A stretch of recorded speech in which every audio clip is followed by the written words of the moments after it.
audio पहा फक्त Maharashtra superfast news, आवाज जनतेचा। नमस्कार, मी दीपक मांडवकर. आपण पाहतात महाराष्ट्र सुपरफास्ट न्यूज, आवाज जनतेचा। मंडळी, खऱ्या अर्थानं सांगायचं झालं तर अखंड महाराष्ट्रभर या नगरपालिकेच्या निवडणुकी चालू असताना या ठिकाणी वसई विरार महानगरपालिकेची निवडणूक ही महाराष्ट्रातील एक केंद्रबिंदू ठरलेला आहे आणि खऱ्या अर्थानं या ठिकाणी पाहायला गेलं अजूनपर्यंत जी सत्ता होती त्या सत्तेचं परिवर्तन या ठिकाणी तुम्हाला पाहायला मिळालेलं आहे आणि या ठिकाणी जी महानगरपालिकेची निवडणूक आहे खऱ्या अर्थानं त्यासुद्धा नगरपालिकेमध्ये सत्ता परिवर्तन होईल का हे पाहायला खूप आपल्याला आवडेल। आणि या प्रभाग 10 मधील जे उमेदवार आहेत किशोर नाना पाटील साहेब, आपण थेट त्या उमेदवारांच्या संदर्भात जाणून घेऊया। साहेब, प्रथमतः आपल्या चॅनलमध्ये तुमचं स्वागत आहे। खऱ्या अर्थानं 10 मध्ये प्रभाग 10 मध्ये तुमचा जोर हा पाहायला मिळतोय, कशा पद्धतीनं तुम्ही कार्यकर्त्यांना पहिला प्रथमतः सांगाल?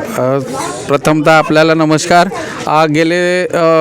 गेल्या निवडणुकीमध्ये 2015 मध्ये मी नगरसेवक म्हणून निवडून आलो आणि वसई विरार शहर महानगरपालिकेच्या कोणत्याही सगळ्या योजनांचा या ठिकाणी आम्ही जनतेला फायदा दिलेला आहे। अनेक कामं, विकास कामं असतील, म्हणजे पाण्याचा प्रश्न तर खूप मोठा होता आणि या विभागात आपण जर बघितली तर दिव्य भव्य अशी पाण्याची टाकी अमृत योजनेतून आपण ती केलेली आहे। 15 लाख दशलक्ष लिटर पाणीची टाकी तयार करून आणि जनतेला 2017-18ला पाणी देण्यात आलं, त्याचं ही आम्ही कामं केलेली आहे। प्रामुख्याने तुमच्या नेतृत्वानंतर या ठिकाणी नगरपालिकेमध्ये तुम्ही नगरसेवक झाल्यानंतर तुम्हाला असं काय वाटतं की इथे अजून काय वेगळं परिवर्तन झालं पाहिजे? आता जो महाराष्ट्र शासनातर्फे SRA हा घोषित करण्यात आलेला आहे। आमच्या या विभागामध्ये अनेक झोपडपट्टीमध्येच बैठ्या चाळी त्या आम्हाला गेली 22-25 वर्षापासून या ठिकाणी लोक राहत आहेत आणि ते SRA आल्यामुळे आम्हाला आता पुढचा जो निवडून आल्यानंतर जो हातात विषय घेईन तो SRAचा, म्हणजे पुनर्वसन आपण लोकांना करून देऊ। नक्कीच प्रभाग 10 मध्ये जर सांगायचं झालं तर त्या ठिकाणी तुम्हाला तगडं आव्हान वाटतंय का?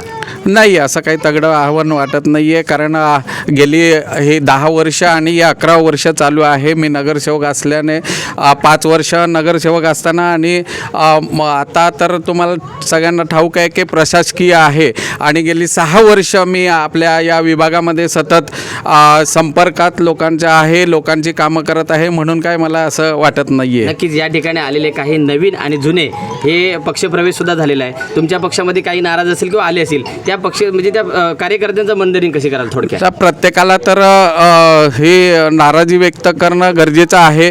पक्षामध्ये गेल्या अनेक वर्षापासून जे जुने कार्यकर्ते आहेत ते सुद्धा काम करत असतात।